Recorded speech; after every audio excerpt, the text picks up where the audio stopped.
Secret പ്രോഗ്രാമിലേക്ക് എല്ലാ മാന്യ പ്രേക്ഷകർക്കും ഹൃദ്യമായ സ്വാഗതം. ഇന്ന് നമ്മൾ ചർച്ച ചെയ്യുന്നത് കഴിഞ്ഞ എപ്പിസോഡിന് തുടർച്ചയെന്നോണം സുഹൃതം എന്ന വിഷയത്തെക്കുറിച്ചാണ്. നമ്മുടെ ഈ ചർച്ചയിൽ നമ്മുടെ ചോദ്യങ്ങൾക്കും സംശയങ്ങൾക്കും ഉത്തരം നൽകുവാനായി എത്തിച്ചേർന്നിരിക്കുന്നത് തലശ്ശേരി അതിരൂപതയുടെ സഹായമെത്രാനും ശാലോൺ TV പ്രേക്ഷകർക്ക് ഏറെ സുപരിചിതനുമായ അഭിവന്ദ്യ മാർ ജോസഫ് പാംപ്ലാനി പിതാവാണ്. പിതാവിനെ ഏറ്റവും സ്നേഹത്തോടുകൂടെ ഈ പ്രോഗ്രാമിലേക്ക് സ്വാഗതം ചെയ്യുന്നു.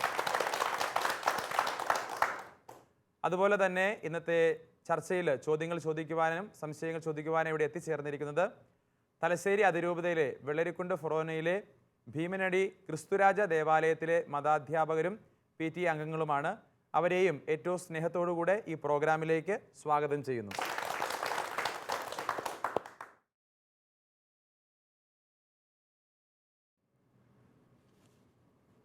പ്രിയമുള്ളവരെ, മതബോധന ഗ്രന്ഥത്തിൽ സുഹൃതങ്ങളെക്കുറിച്ച് പ്രതിപാദിക്കുന്ന ഭാഗമാണ് ഇന്ന് നമ്മൾ പഠന വിഷയമാക്കുക.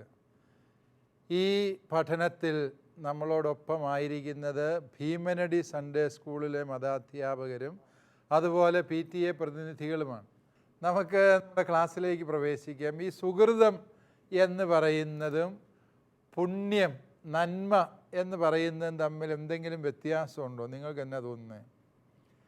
സാധാരണഗതിയിൽ നമ്മൾ പരസ്പരം പര്യായം പോലെ ഉപയോഗിക്കുന്നതാണ്. ഒരാൾ നന്മ പ്രവൃത്തി ചെയ്തു, ഒരു പുണ്യപ്രവൃത്തി ചെയ്തു, അതല്ലെങ്കിൽ സുഹൃതം അനുഷ്ഠിച്ചു എന്നൊക്കെ പറയുമ്പോൾ നമ്മൾ പരസ്പരം മാറ്റി ഉപയോഗിക്കാവുന്ന അഥവാ പര്യായ പദങ്ങളായി ഉപയോഗിക്കാവുന്ന രീതിയിലാണ് ഈ പദങ്ങളെ നമ്മൾ മനസ്സിലാക്കുക.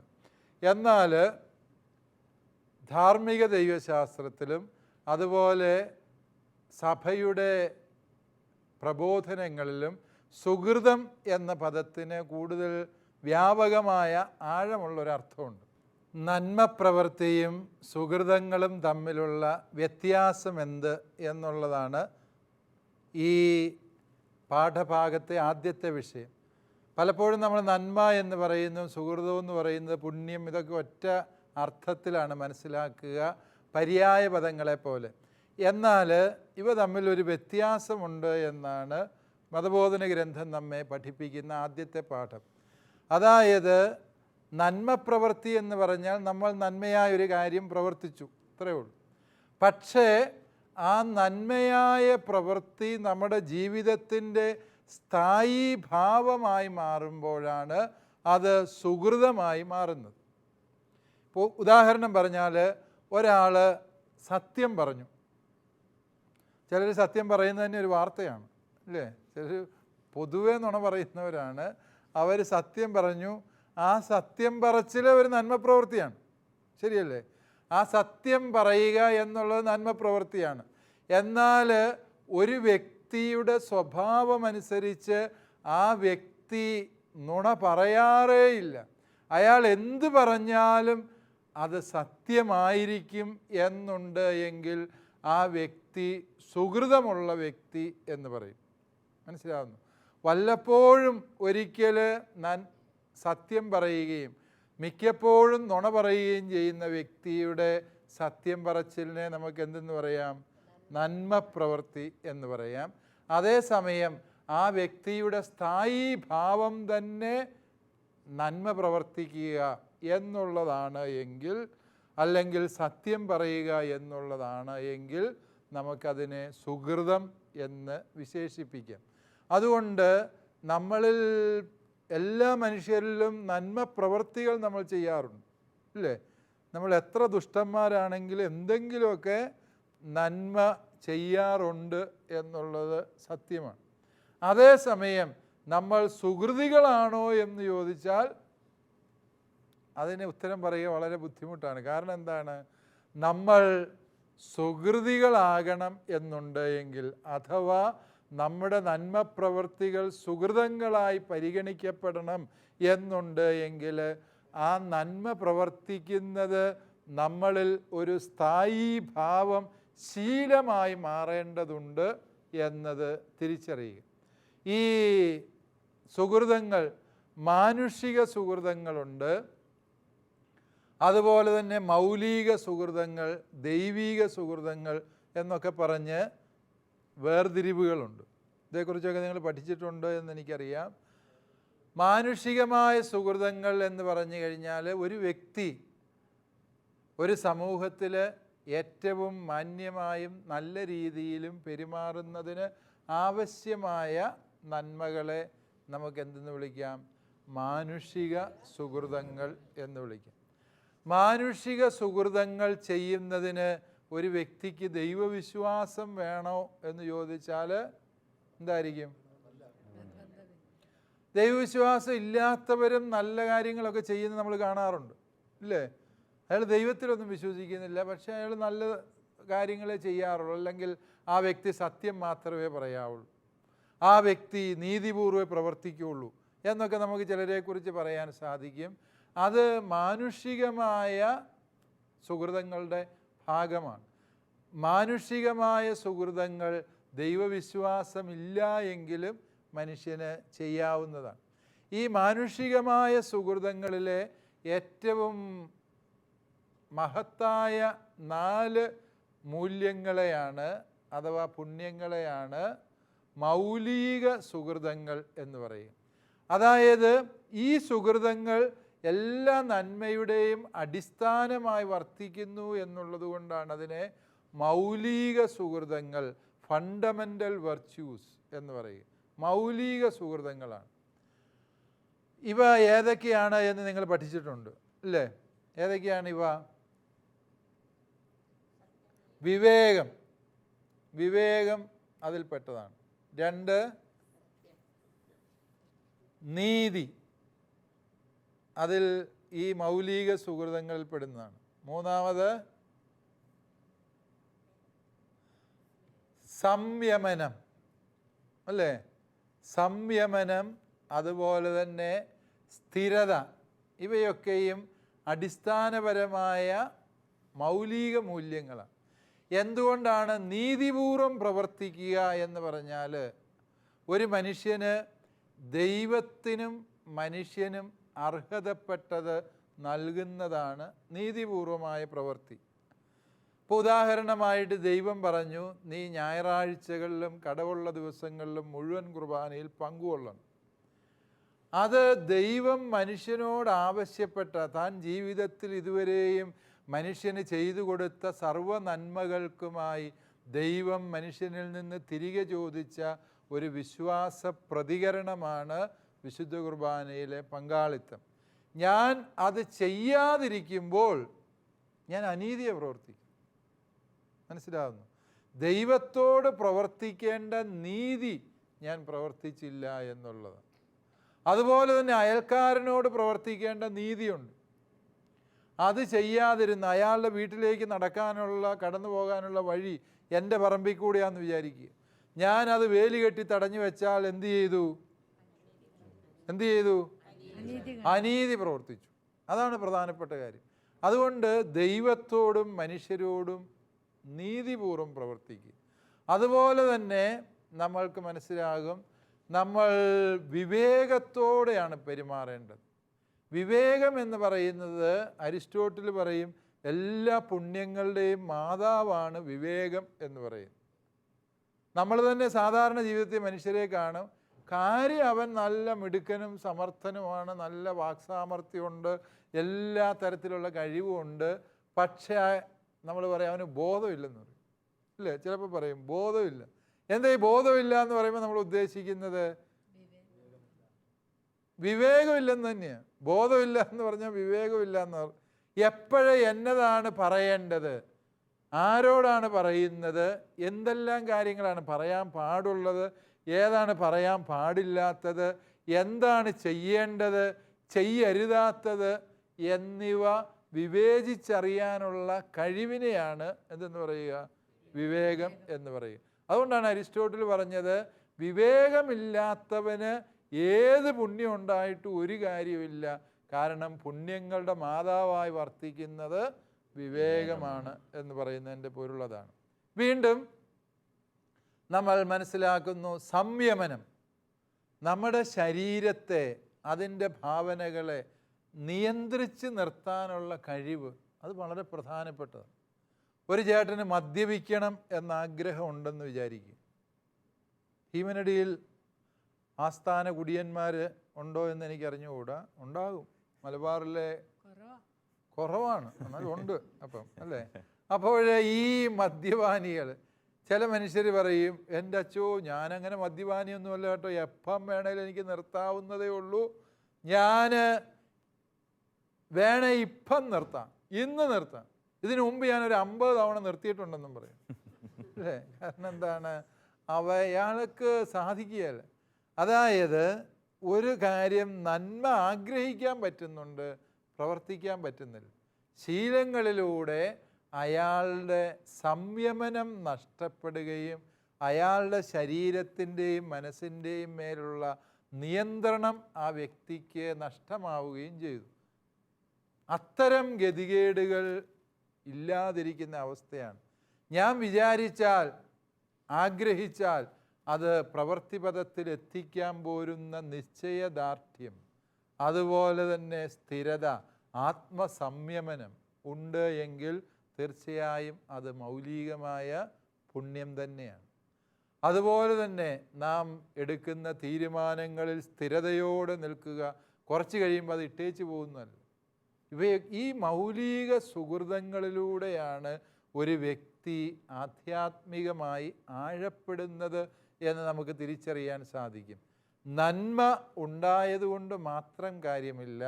ആ നന്മ വിവേകത്തോടും നീതിയോടും സ്ഥിരതയോടും സംയമനത്തോടും കൂടി പ്രവൃത്തിപഥത്തിലെത്തിക്കുമ്പോഴാണ് അതെന്തായിത്തീരുന്നത്, സുഹൃതമായി മാറുന്നത് എന്ന് നമ്മൾ മനസ്സിലാക്കുക. ഇതോടൊപ്പം തന്നെ ദൈവീക സുഹൃതങ്ങളുമുണ്ട്. ദൈവീക സുഹൃതങ്ങൾ അത് നിങ്ങൾക്കറിയാം. ഏതൊക്കെയാണ്? തിയോളജിക്കൽ വെർച്യൂസ് എന്ന് പറയും. എന്തൊക്കെയാണത്? വിശ്വാസം, പ്രത്യാശ, ഉപവി, സ്നേഹം. അതായത് ദൈവവിശ്വാസം, ദൈവത്തിലുള്ള പ്രത്യാശ, ദൈവസ്നേഹത്തെ പ്രതിയുള്ള പരസ്നേഹം, ഇവ ദൈവീകമായ പുണ്യങ്ങളാണ്. ഇവ ഇല്ല എങ്കിൽ ഒരു വ്യക്തിക്ക് വിശ്വാസത്തിൽ വളരാനോ സുഹൃതങ്ങളിൽ നിലനിൽക്കാനോ ദൈവത്തിൽ എത്തിച്ചേരാനോ സാധിക്കുകയില്ല. മറ്റ് മാനുഷിക മൂല്യങ്ങളിൽ നിന്ന് ദൈവീക സുഹൃതങ്ങൾക്കുള്ള വ്യത്യാസം, മാനുഷിക സുഹൃതങ്ങളും ദൈവീക സുഹൃതങ്ങളും തമ്മിലുള്ള വ്യത്യാസം, മാനുഷിക സുഹൃതങ്ങൾ പലപ്പോഴും നമ്മളെ നല്ല മനുഷ്യരാക്കാനും സമൂഹത്തിൽ നല്ല രീതിയിൽ മാന്യന്മാരായി ജീവിക്കാനും ഉപകരിക്കും. എന്നാൽ ദൈവീക സുഹൃതങ്ങൾ ഉണ്ട് എങ്കിൽ മാത്രമേ നമുക്ക് നമ്മുടെ പരമലക്ഷ്യമായ സ്വർഗത്തിൽ, നിത്യഭാഗ്യത്തിൽ എത്തിച്ചേരാൻ കഴിയുകയുള്ളൂ എന്ന സത്യവും കൂടി നാം മനസ്സിലാക്കണം. അതുകൊണ്ട് ഈ ഭൂമിയിൽ കുറേ നല്ല മനുഷ്യരായി ജീവിച്ചാൽ പോരെ, എന്തിനാണ് നമ്മൾ ഈ വിശ്വാസിക്കുന്നത്? ദൈവത്തിൽ വിശ്വസിക്കേണ്ട വല്ല കാര്യമുണ്ടോ? അതുപോലെ തന്നെ ഈ മതപരമായ വസ്തുതകൾ അനുഷ്ഠിക്കേണ്ടതുണ്ടോ എന്നൊക്കെ ചോദിക്കുന്ന ആളുകളെ നിങ്ങൾ കേൾക്കാറുണ്ട്, ഇല്ലേ? ഈ ഭൂമി കൊണ്ട് തീരുന്ന ഒരു ജീവിതമായിരുന്നു നമ്മുടേത് എങ്കിൽ, അല്ലെ അത്രേ നിങ്ങൾ വിശ്വസിക്കുന്നുള്ളൂ എങ്കിൽ തീർച്ചയായും ഈ മാനുഷിക മൂല്യങ്ങൾ മതി, മാനുഷിക സുഹൃതങ്ങൾ മതി. എന്നാൽ സ്വർഗത്തോളം എത്തുന്ന നിത്യതയെക്കുറിച്ചുള്ള ചിന്ത നിങ്ങളുടെ ജീവിതത്തിൻ്റെ ദർശനപരതയിൽ ഉണ്ട് എങ്കിൽ തീർച്ചയായും നിങ്ങൾ ദൈവീക സുഹൃതങ്ങൾ കൂടി അഭ്യസിക്കാൻ കടപ്പെട്ടിരിക്കുന്നു എന്നത് മറക്കാതിരിക്കുക. കൂടുതൽ വിശദാംശങ്ങൾ ചർച്ചകളിലൂടെ നമുക്ക് തിരിച്ചറിയാം. ഓക്കെ, നമ്മളിനി കൂടുതൽ ചർച്ചകളിലേക്ക് പോവുകയാണ്. ചർച്ച നടത്തിയതിന് ശേഷം നമ്മുടെ ചോദ്യങ്ങൾ നമുക്ക് പിതാവിനോട് ചോദിക്കാം.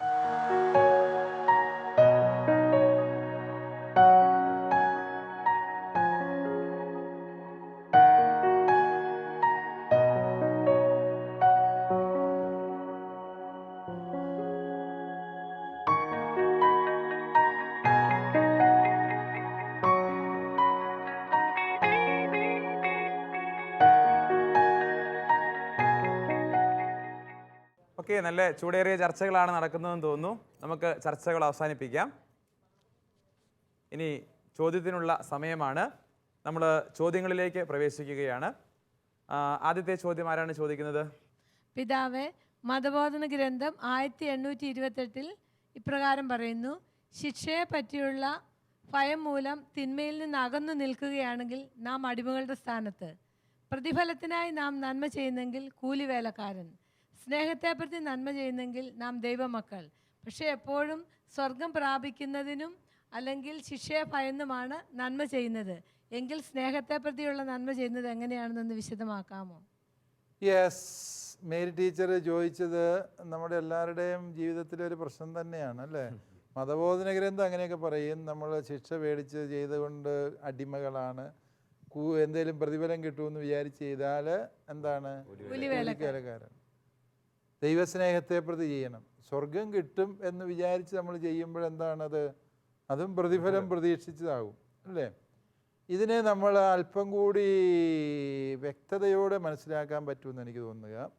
അതായത് നമ്മൾ തുടക്കം ഒരുപക്ഷെ എന്തായിരിക്കാം? ശിക്ഷയെ ഭയന്നാകാം.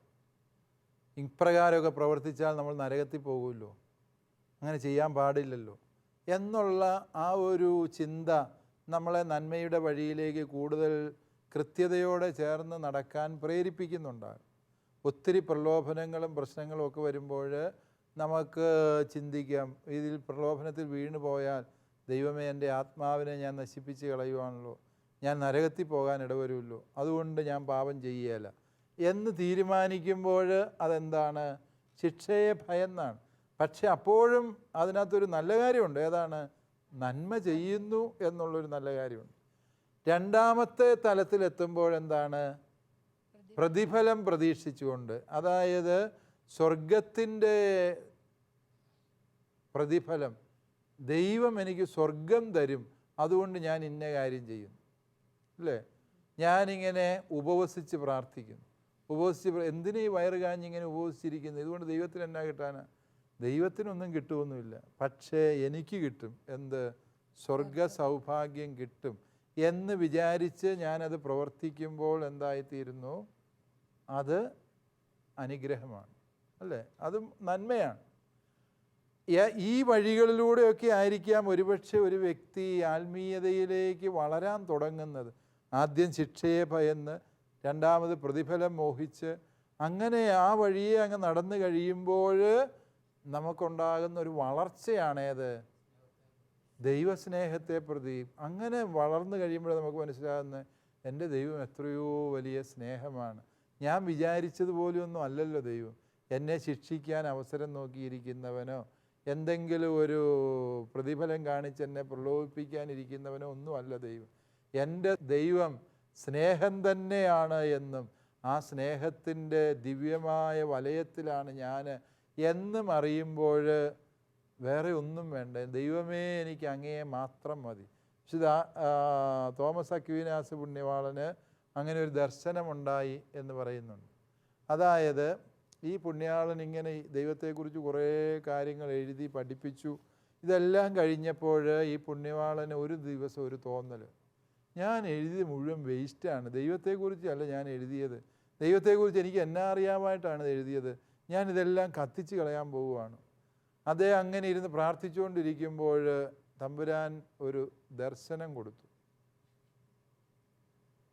ഈശോ അക്വിനാസ് പുണ്യാളനോട് ചോദിച്ചു, അക്വിനാസ് നീ എഴുതിയതൊക്കെ എനിക്ക് ഇഷ്ടമാണ്, നീ എഴുതിയതൊന്നും വേസ്റ്റൊന്നുമല്ല, നീ ഇത്രയും നല്ല കാര്യങ്ങളൊക്കെ എനിക്ക് വേണ്ടി ചെയ്തല്ലോ, പകരം ഞാൻ നിനക്ക് എന്നാ തരേണ്ടത്?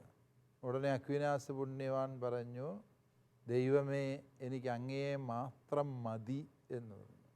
അതായത് ദൈവമേ എനിക്ക് അങ്ങയെ മാത്രം മതി, നോൺ നിസീത്തെ ദോമിനെ, എനിക്ക് അങ്ങയെ മാത്രം മതി. വാസ്തവത്തിൽ അതാണ് ശരിയായ ആധ്യാത്മികത.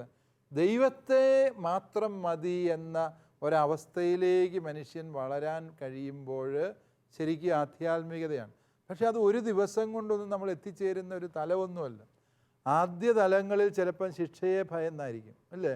നമ്മൾ പിള്ളേരെ ആണെങ്കിലും അഭ്യസിപ്പിക്കുന്നത് എന്തുകൊണ്ടാണ്? ഇങ്ങനെ ചെയ്യരുത്, ചെയ്താൽ നീ അടിമേടിക്കും എന്നൊക്കെ പറഞ്ഞ് നമ്മളവരെ പേടിപ്പിച്ചൊക്കെ കാര്യങ്ങൾ ചെയ്ത് പരിശീലിപ്പിച്ച് കുറേ വന്നു കഴിയുമ്പോൾ മാതാപിതാക്കളെ അവൻ സ്നേഹിക്കുന്നത് എന്തുകൊണ്ടാണ്? തല്ലൂതും പേടിച്ചിട്ടാണോ നിങ്ങളുടെ പ്രായപൂർത്തിയായ മക്കൾ നിങ്ങളെ സ്നേഹിക്കുന്നത്? അല്ല, മറിച്ച് എന്തെങ്കിലും നിങ്ങളിൽ നിന്ന് പ്രതിഫലം കിട്ടുമെന്ന് വിചാരിച്ചാണോ? അല്ല. പ്രായമായി എഴുന്നേക്കാൻ മേലാതെ കിടക്കുന്ന അമ്മച്ചിമാരെയൊക്കെ ചില മക്കൾ, മരുമക്കൾ ഒക്കെ സ്നേഹിക്കുന്നത് ഞാൻ അത്ഭുതത്തോടെ കണ്ടിട്ടുണ്ട്. എന്തുകൊണ്ടാണ് അവരങ്ങനെ സ്നേഹിക്കുന്നത്? ഈ അമ്മച്ചിയുടെ കുണുക്ക് മരിച്ചു കഴിയുമ്പോൾ എനിക്ക് അടിച്ചു മാറ്റാമെന്ന് വിചാരിച്ചുകൊണ്ട് ചെയ്യുന്നതാണോ? അല്ല, അങ്ങനെ ചെയ്യുന്നവർ കാണുമായിരിക്കും. പക്ഷേ അതെന്താണ്? ഇതെൻ്റെ അമ്മച്ചിയാണല്ലോ എന്ന് വിചാരിച്ചുകൊണ്ട് അങ്ങ് ചെയ്യുവാണ്, അല്ലേ? അപ്രകാരം ചെയ്യുന്ന അതൊരു ആത്മീയ വളർച്ചയിൽ സംഭവിക്കുന്നു. എന്നതുപോലെയാണ് ദൈവത്തെയും നമ്മൾ സ്നേഹിച്ചു തുടങ്ങും. ദൈവത്തെ മനസ്സിലാകും തോറും എൻ്റെ ദൈവമേ, എനിക്ക് വേറെ ഒന്നും വേണ്ട, എനിക്ക് നിന്നെ മാത്രം മതി എന്ന് ചിന്തിക്കാനും തിരിച്ചറിയാനും കഴിയണം. അതാണ് മതബോധന ഗ്രന്ഥം നമ്മുടെ മുമ്പിൽ വയ്ക്കുക. ഇനി ശിക്ഷയെ ഭയന്ന് തിന്മ ചെയ്യാതിരിക്കുന്നതിൽ അർത്ഥമില്ല, അതുകൊണ്ട് ഞാൻ നാളെ തിന്മ ചെയ്തേക്കാമെന്ന് തീരുമാനിക്കരുത്. കാരണം എന്താണ്? തിന്മ ചെയ്യാതിരിക്കുക എന്നുള്ളത് പരമപ്രധാനമാണ്. തിന്മ ചെയ്യാതിരിക്കുക, അതിന് ശിക്ഷയെ ഭയന്നാണെങ്കിൽ ആദ്യം ആ വഴി തിരഞ്ഞെടുക്കും. ഇനി നന്മ ചെയ്യാൻ എൻ്റെ പ്രേരണ എന്താണ്? പ്രതിഫലമാണോ? ഓക്കെ, ഞാൻ നന്മ ചെയ്യുക. ഈ തിന്മയെ ഉപേക്ഷിച്ച് നന്മ തിരഞ്ഞെടുത്ത് മുന്നേറുമ്പോൾ സ്വാഭാവികമായും സംഭവിക്കുന്നതാണ് ദൈവസ്നേഹത്തിൻ്റെ നിലാവിൽ നാം നമ്മെ തന്നെ നിർത്തുകയും നാം വിശുദ്ധീകരിക്കപ്പെടുകയും ചെയ്യുന്ന അനുഭവം. അതുകൊണ്ട് ഒന്ന് മറ്റൊന്നിലേക്ക് വളരുന്നതാകാം. ചില മനുഷ്യർക്ക് ദൈവം കൊടുത്തിരിക്കുന്നത് ആരംഭം മുതൽ ദൈവസ്നേഹത്തിൻ്റെ ആഴം അറിഞ്ഞ് ജീവിക്കാൻ വരം കൊടുത്തിട്ടുണ്ട്. പരിശുദ്ധ കന്യാമാതാവ്, കൊച്ചുത്രേസ്യ പുണ്യവതി, അൽഫോൻസാമ്മ, അവരുടെയൊക്കെ ജീവചരിത്രം വായിക്കുമ്പോൾ നമുക്കറിയാം അവർ കുഞ്ഞുനാൾ മുതൽ ദൈവസ്നേഹം അതിൻ്റെ സമ്പൂർണ്ണതയിൽ അനുഭവിച്ചറിഞ്ഞ് വളർന്നവരാണ്. അങ്ങനെ ജീവിക്കാൻ ദൈവം ചിലർക്ക് വരം കൊടുത്തിട്ടുണ്ടാകും. വേറെ ചിലർക്ക് ദൈവം കൊടുത്തിരിക്കുന്നത് ശിക്ഷയെ ഭയന്നും പ്രതിഫലം മോഹിച്ചും ഒക്കെ നന്മയുടെ വഴി തിരഞ്ഞെടുക്കുകയും ഒടുവിൽ ദൈവസ്നേഹത്തിൻ്റെ പൂർണ്ണത അഭ്യസിക്കുകയും ചെയ്യുന്ന അനുഭവമാണ്.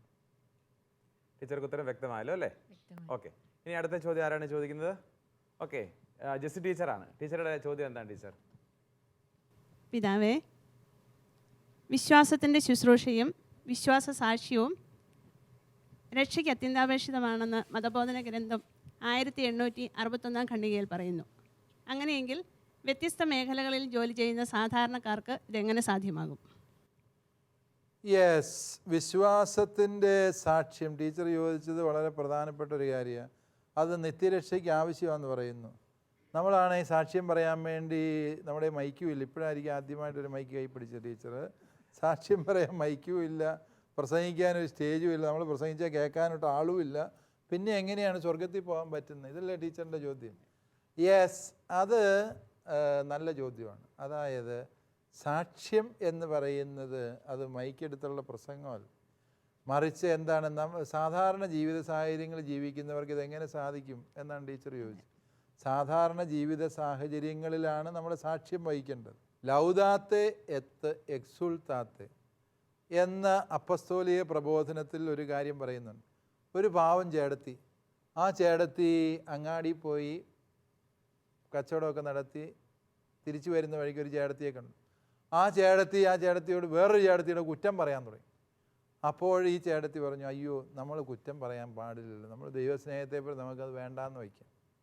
തിരിച്ച് അങ്ങനെ വരുന്നു, വീട്ടിലേക്ക് എത്തിക്കഴിഞ്ഞപ്പോഴത്തേക്കും വീട്ടുകാരൻ പറഞ്ഞു, എനിക്കെന്തെങ്കിലും ഭക്ഷണം ഉണ്ടാക്കണം. ഉടനെ ചേടത്തി സ്നേഹപൂർവ്വം അത് ചെയ്തു കൊടുക്കും. അപ്പോഴാണ് അയലോകത്തെ ചേടത്തി ഒരു വിഷമം പറയാൻ വേണ്ടി വരുന്നത്. ഈ ചേടത്തിയാണെങ്കിൽ മടുത്ത് വിഷമിച്ച് കഷ്ടപ്പെട്ട് നിൽക്കുകയാണ്.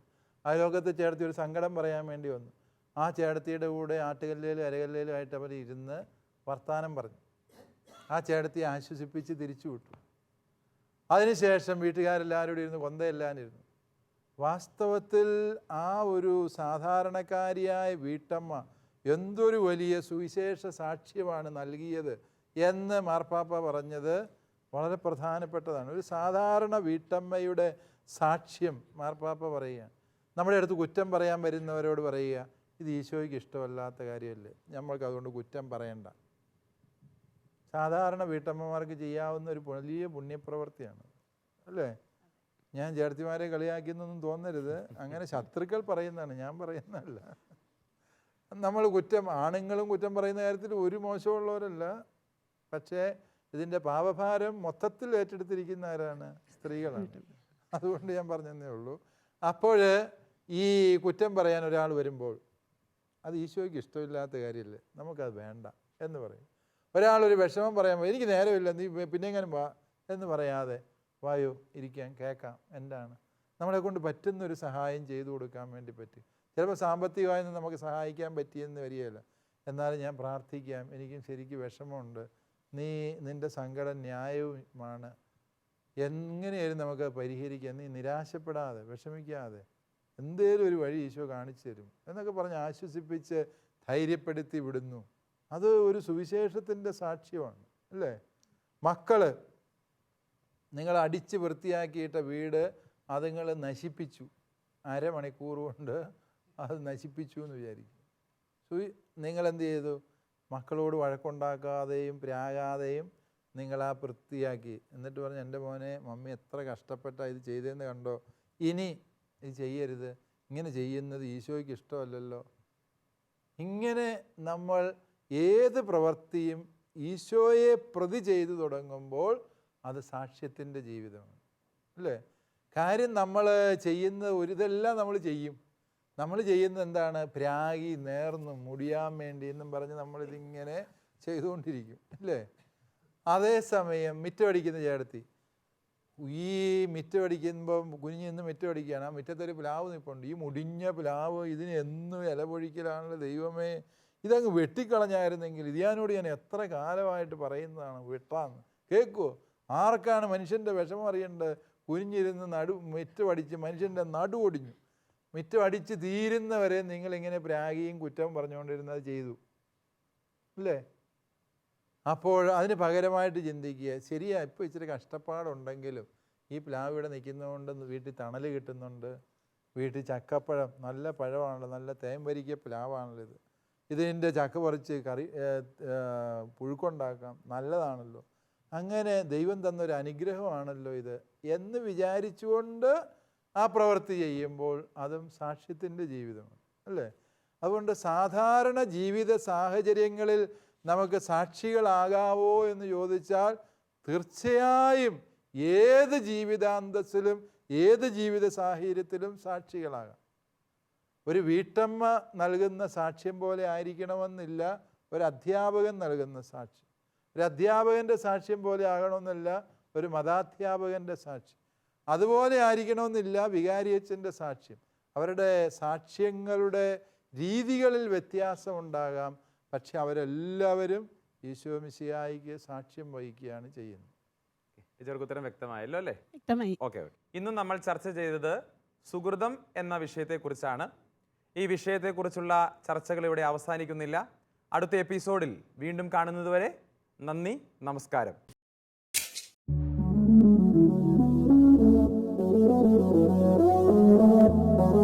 CCAT പ്രോഗ്രാമിന്റെ മുൻ എപ്പിസോഡുകൾ കാണുവാൻ ലോഗോൺ ചെയ്യൂ www.shalomtv.tv/ccat.